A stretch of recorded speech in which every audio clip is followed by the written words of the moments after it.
pour moi, le problème des politiques publiques qu'on a sur, les énergies renouvelables comme l'efficacité énergétique, c'est de parfois mal calibrer au départ, de suivre avec pas suffisamment de moyens et de faire ces stop and go là. À la fin de l'isolation à 1 € et j'étais pas vraiment dedans, j'étais en train de faire justement mon TripAdvisor un peu OK.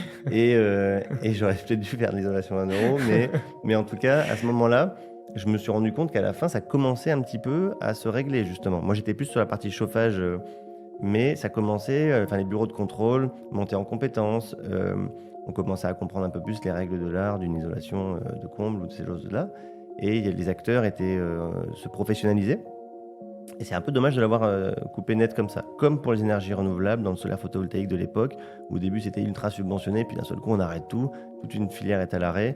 Pour les investisseurs, pour la visibilité, c'est très mauvais et donc pour la montée en compétences, il faut laisser le temps à une industrie de se faire et ça je crois que c'est ma vision et je suis fils d'enseignant, je suis pas du OK. tout, enfin voilà, je suis même pro, enfin je suis très attaché, voilà, au service public, à ce et je crois qu'il leur manque des moyens justement, OK. des moyens humains, et des outils pour, bien piloter, ces politiques publiques.